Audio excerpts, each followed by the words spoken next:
Hi, I'm Dr. Kerry McInerney. Dr. Eleanor Drage and I are the hosts of the Good Robot podcast. Join us as we ask the experts, what is good technology? Is it even possible? And how can feminism help us work towards it? If you want to learn more about today's topic, head over to our website, www.thegoodrobot.co.uk, where we've got a full transcript of the episode and a specially curated reading list by every guest. We love hearing from listeners, so feel free to tweet or email us, and would also so appreciate you leaving us a review on the podcast app. But until then, sit back, relax, and enjoy the episode.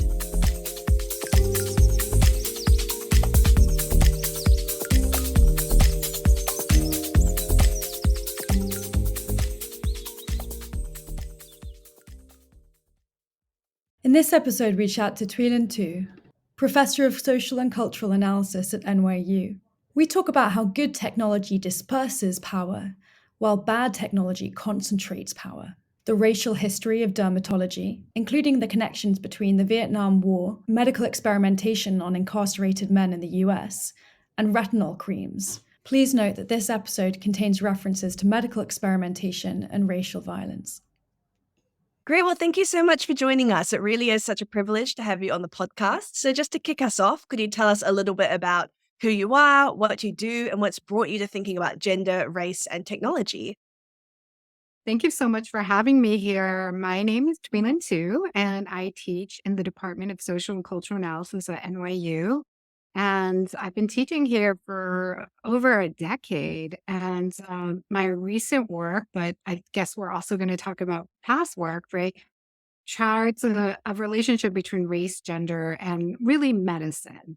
I work in the nexus of history, anthropology, ethnic studies, Asian studies here at the university. Fantastic. Well, I'm really looking forward to hearing more about it. But first, can you help us answer our 3 good robot questions, which are, what is good technology? Is it even possible? And how can we use feminism or anti-racism to help us get there? What is good technology? It's a really good question, and it's actually one that I feel like I've been thinking about for over a decade.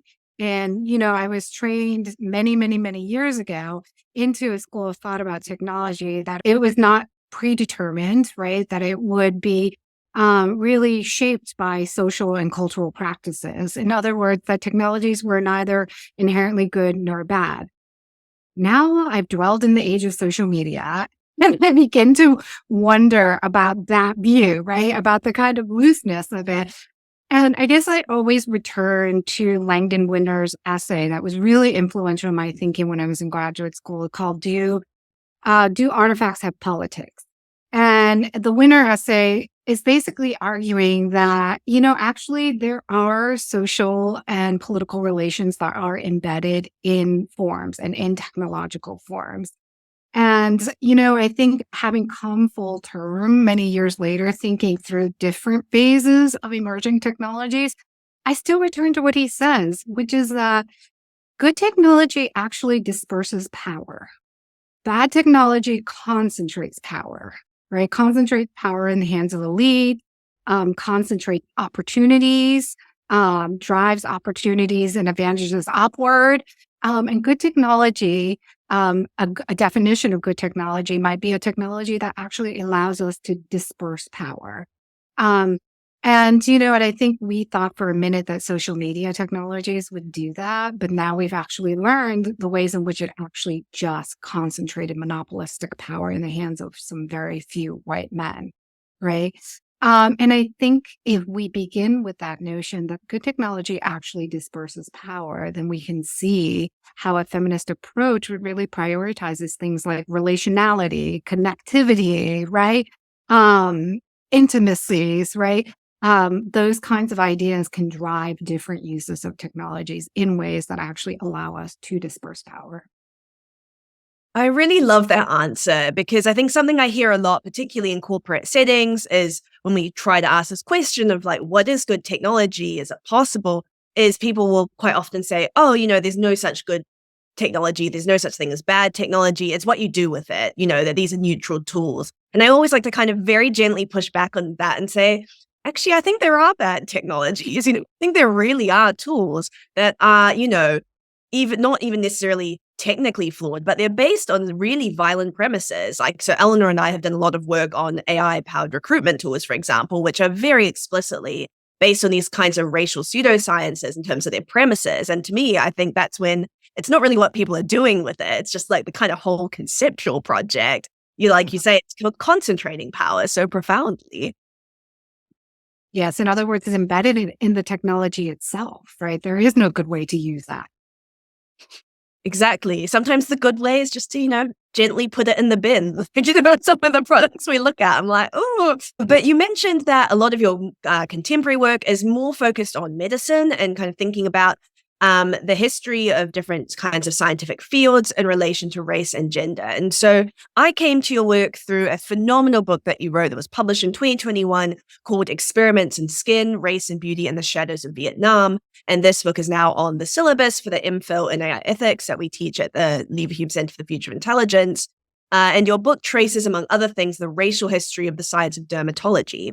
So for our listeners who might not have heard of your book or encountered it before, I mean, firstly, to those listeners, absolutely please go and read it. But could you tell us a bit about how did the conflict in Vietnam shape and inform the field of modern dermatology as we know it? Of course, dermatology as a field of medicine really emerged really late in the history of medicine, right? So we can trace the history of medicine back several centuries, right? But dermatology is one of those fields that didn't really get much traction, even though, it is our largest organ, right? Our skin is our largest organ. And I say in the book that, it's the most visible organ we have, and yet it struggled for so long to be seen by medicine. Right. And in the United States in particular, the earliest departments in dermatology were really in Europe, in Germany and France. And in the United States, it developed really, really late. And it developed really around the Vietnam War era, if you include the 1950s, 60s, right? In the sort of build up to the US intervention in Vietnam, right? This was really when physicians were really exploring dermatology as a field. And they were supported mainly by industry, of course, and by military. And a lot of the research that was done by dermatologists in the United States, and I talk about Albert Kligman in particular, I talk about Marion Sulzberger, who are sort of considered foundational figures in the field of US medicine, were funded and worked very, very closely with the military. And a lot of their experimentation on skin really involved incarcerated populations, US soldiers abroad, Vietnamese populations, Vietnamese prisoners of war. And so the Vietnam War, in several different ways, was central to building up the field of dermatology in the United States. That's really, a history that I didn't know much about at all till I started reading your work. And so could you give us maybe some examples of like what that might have looked like, or like what kinds of scientific practices that you were able to map from these kinds of very kind of carceral militaristic origins to contemporary kinds of cosmetic practices? Sure. A perfect example is the work of Albert Kligman, who was a dermatologist who taught at the University of Pennsylvania, which is still one of the most prominent dermatology departments in the United States. In part thanks to his work. So he was the one that opened a major research facility inside the Holmesburg prison in Philadelphia, just outside of Philadelphia. There's a moment in his arrival, he says, I went into the prison and it was like an acre of skin, right? And he spent years doing an experiment on incarcerated men in the prison. And part of the funding and part of the experimentation he did was for Dow Chemicals and for the US military. So he had a lot of military contracts. And he, in particular, worked with Dow Chemicals, who, as you know, produced what later would be called Agent Orange, right? And it was Kligman who actually injected dioxin, right, into his subjects.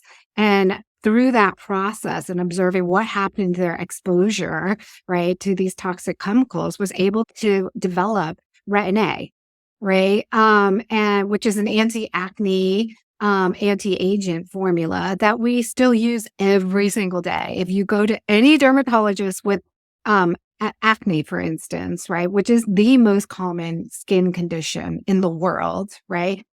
Chances are you'll be referred to these products, right? If you open any magazine, to any kind of skin care product that promises any type of skin clearing or anti-aging property, you're really using the stuff that he discovered.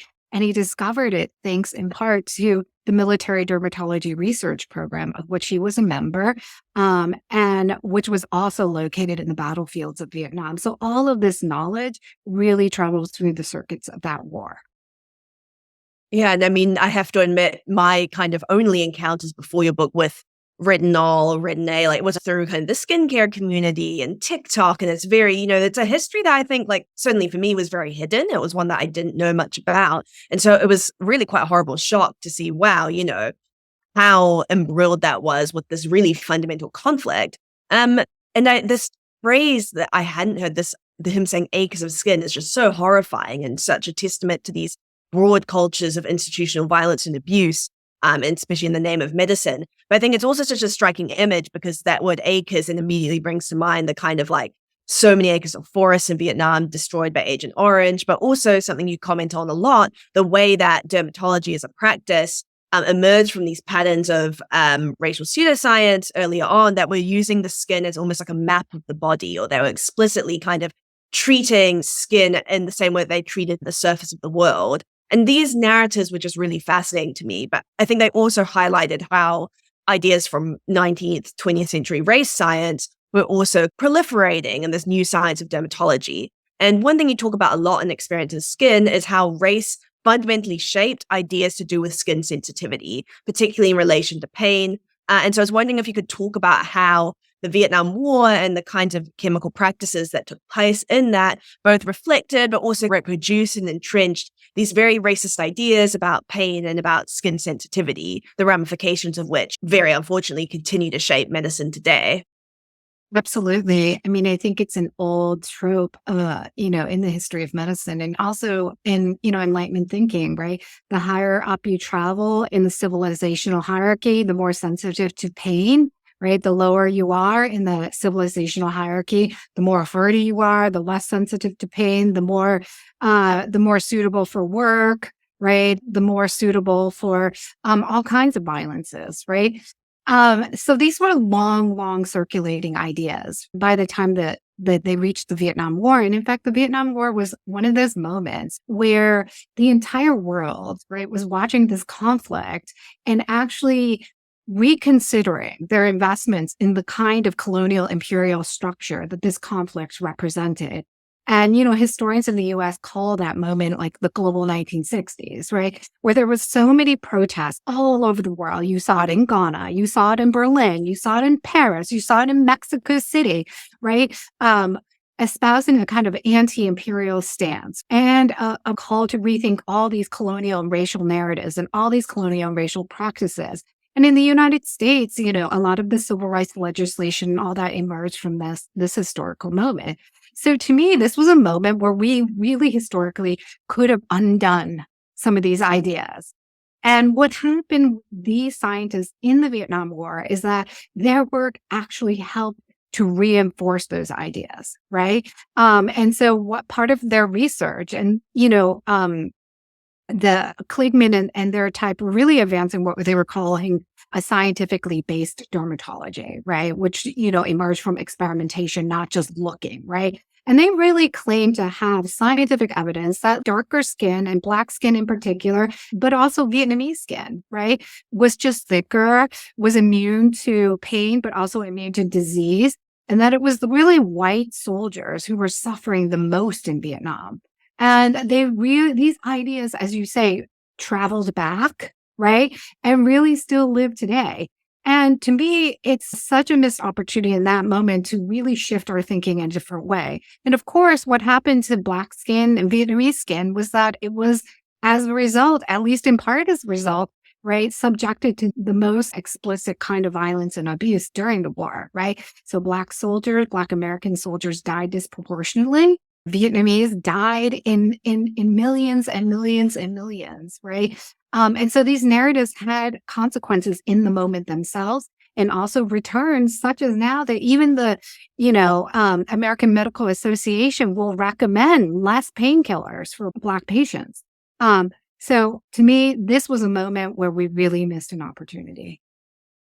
Mm-mm. No, and it's so deeply sad to think these like junctures in history, like you say as well, because, we're still in this moment where from these racial sciences several centuries ago, we're still at a moment where the skin is read as a site of not only race, but kind of morality, of character in these like deeply racialized and gendered ways. And, I think something that continues to preoccupy me as someone who's very interested in beauty and in kind of the beauty industry, but also is a feminist scholar and a critical race scholar, is just this idea of good skin, right? And like how many ideas and assumptions are built into that. And when someone says, oh, you have good skin, like what do they mean by that? Usually that's clear and it's poreless and you don't have acne. And often, unfortunately, in the very colorist societies we live in a lot of places, that means that you have lighter skin.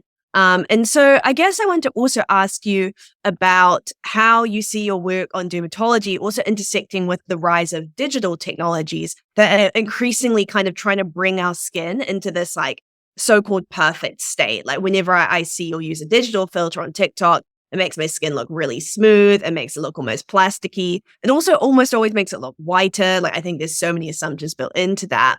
And so, yeah, I was wondering if you could speak a little bit to like how you see the race and gender relations that shape the field of dermatology also playing out in like our contemporary ideas of beauty, especially online.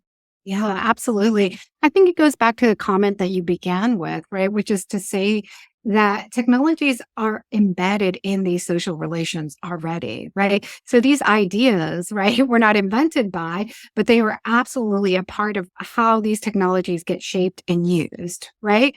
Um, and of course, you can make, again, the argument that you can use them differently, right? Of course.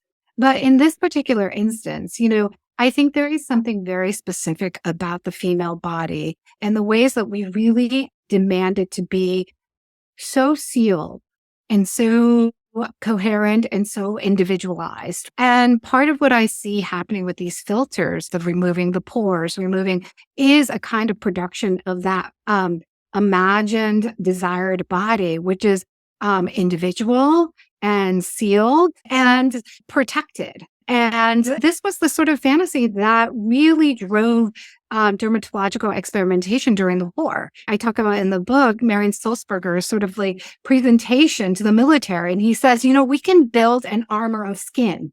That's what we're going to do. We're going to create this kind of perfectly sealed body, right? That could protect us from germs, but also from rain and from all kinds of things, right?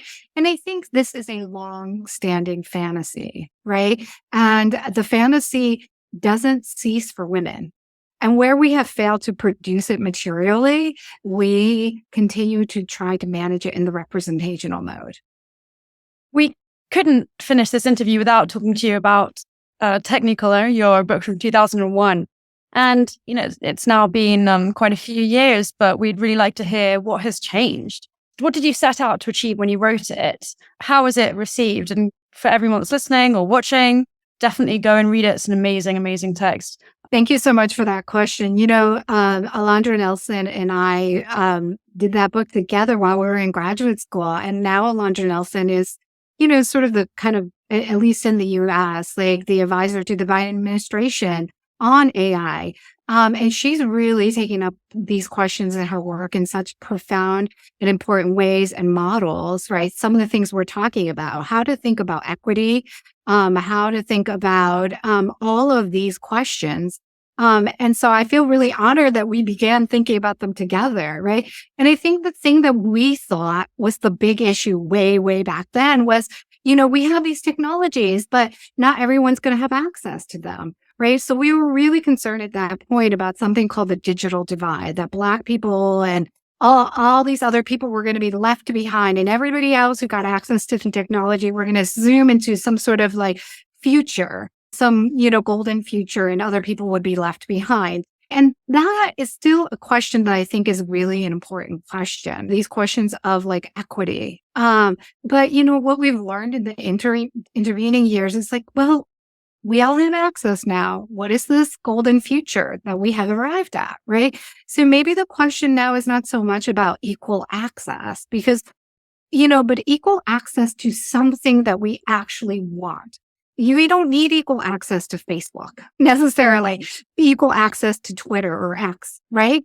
And so I think the conversation has to shift right now to these questions that you're asking. Well, what makes a good technology? How do we bring communities to the table when we're talking about generating and using these technologies? I think those questions were embedded in our work in the early days as well, thinking about how different communities were thinking about these technologies. What was important to them? What were their cultural priorities?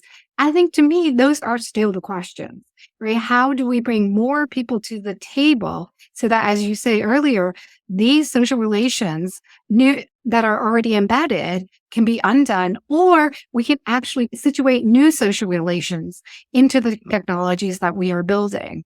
So I think those are the questions that I think have changed and have stayed the same for me. Oh, that's such a great answer. This differential access to good technology, to technology used well.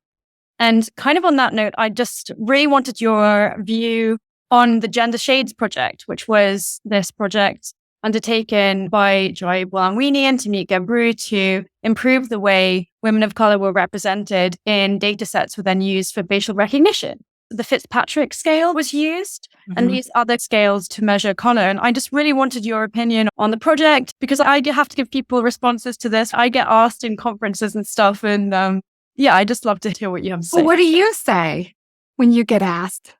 I just present the kind of two camps, right? Because you have, the reformist camp on one side that wants the recognition and the inclusion. And then on the other side, Oz Keys wrote that paper about why do we want to surveil people who feel the negative effects of surveillance more acutely better. I present to people the different emotions. Yeah, I absolutely agree with that. I mean, my habit of mind is to think about how we can bring different community approaches to these tools, right? And, I think what is scary to me about these kind of recognition technologies and other forms of AI technologies is they are happening fast and they're becoming a kind of runaway train, which none of us can quite get our hands on. Right. And I think, and that's supposed to be baked into the kind of genetic material of technologies. Things move fast, stay up or be left behind. But why is that the premise? Right? Why do we have to accept that, right? Ethical proposition, right? Can we not foster a proposition which was that we can say, there are multiple camps. There are multiple ways of looking at this. What is most important is that we have the kinds of input and the kind of reflection on how these things are being used, right? I do a lot of work in Asia, and some of these technologies in China and other places are absolutely on a runaway train, right? And there is actually no say in how it's being used at all, right? I guess I would agree with you that there are multiple ways of looking at this, but those multiple ways of looking at this have to be a part of how we talk about it and how we regulate, right? The use of these technologies. And, I think we're even afraid, at least in the US, to say things like regulation because technology and the market are supposed to run themselves. And so, those are the kinds of things that I would bring to that discussion. Fantastic. Thank you very much. And I also wanted to say to listeners, you don't have to write a very famous book at graduate school. Don't panic if you're writing a PhD and you haven't written a book. So you're working now on a really cool project about the automobile industry in North Carolina. And can you tell us a bit about that? Yeah. In the United States right now, the big discussion is on the so-called electric revolution, right? The kind of transition to electric cars. And the Biden administration has been really pushing this. It's a part of the green agenda. And I think going back to your question earlier, there are many perspectives on electric vehicle and the transition to electric. It solves some problems, but it produces others. And so the project is looking at one particular electric car company called VinFast, which is actually based in Vietnam and is building their electric vehicle production facility in North Carolina. And they're being invited into North Carolina by huge incentive packages, right? To sort of redevelop the area along the lines of this kind of green new world.